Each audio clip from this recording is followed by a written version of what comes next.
I know a lot of premillennialists, myself being a premillennialist, obviously, will often say that premillennialism is, the earliest view that we know about in church. Is that an accurate statement? Can we make that claim, or how do you think through that? Yeah, so the way I articulate it is when they are not silent on the issue, because not every church father from the first, second, third century is talking about eschatology in any focused sense.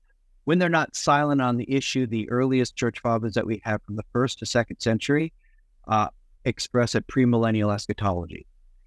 Um, there is no primary source, no explicit affirmation of an amillennial, or definitely not postmillennial, which comes way, way later in church history, eschatology, except, and I'm not trying to guilt by association amillennialism. The Valentinian Gnosticism does express, a spiritual form of a realized eschatology, but they deny resurrection and all kinds of other, they have bigger problems. So by their over spiritualizing of everything and denying even, incarnation of Christ and those kinds of things, they would hold to what is a totally amillennial spiritual view of the kingdom. But as far as Orthodox Christians who hold to a spiritual realized eschatology where the millennium is now, you don't really see any explicit affirmations of that until the third century. So I say that because just because we can't find it doesn't mean there weren't people on the ground who held it. We have no Sure. positive evidence of it, whereas we have a lot of evidence of widespread church fathers who affirmed a form of premillennialism.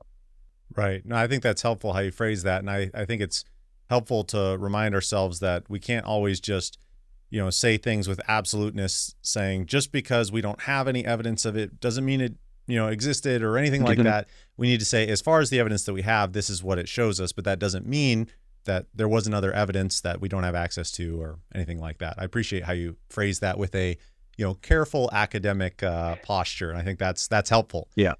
Maybe something that would be helpful to talk about with regard to that is obviously we have some early evidence of kind of a premillennial view, at least how we would label it.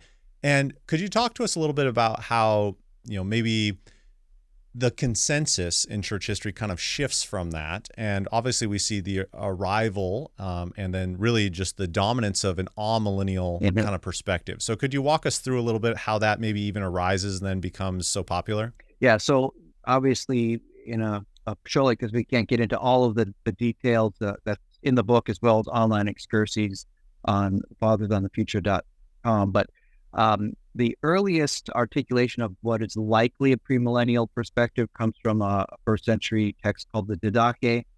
And even though we're missing the ending, there's enough there that we can surmise it probably held to a premillennial eschatology.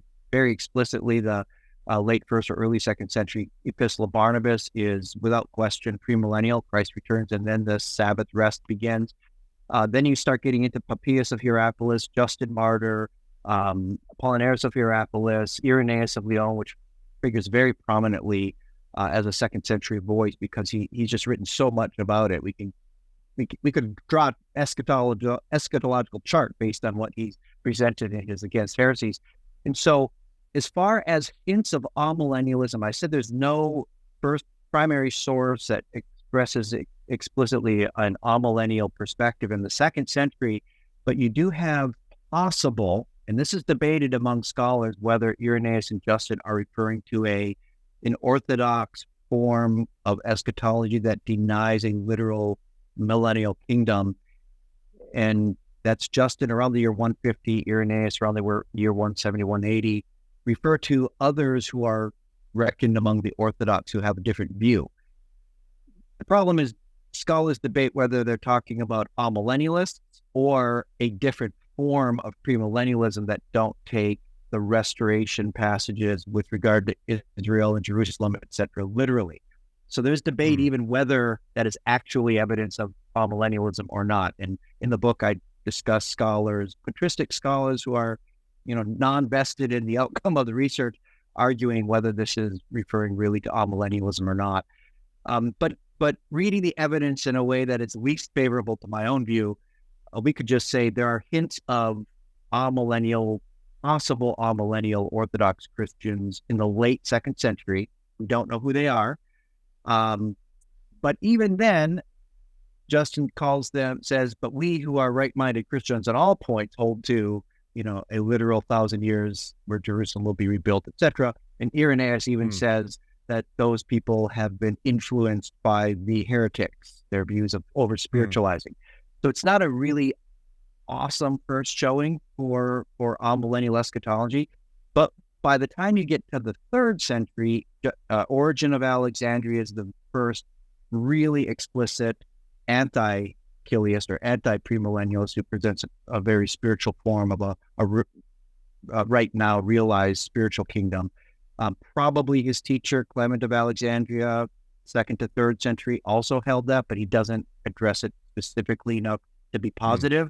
But I'm almost sure he would have been amillennial as well. Sure. So what you're seeing is, that's a long answer to a very good question, but that 1st to 2nd century, the only voices we have are premillennial. Possibly late 2nd century, definitely early 3rd century, begin to see amillennialism. And then as the church becomes more enamored with an allegorical interpretation, kind of a dualistic view of things where spiritual and heavenly is good and earthly and physical is bad, they also associate premillennialism with Jews and Judaism and say this is a Jewish view. And then, of course, with the Christianizing of the empire, the old narrative of Jesus coming back, destroying the godless kingdoms and establishing his own, doesn't make as much sense as, he's going to come back and destroy the Christian empire. That doesn't make sense. Maybe this is the kingdom.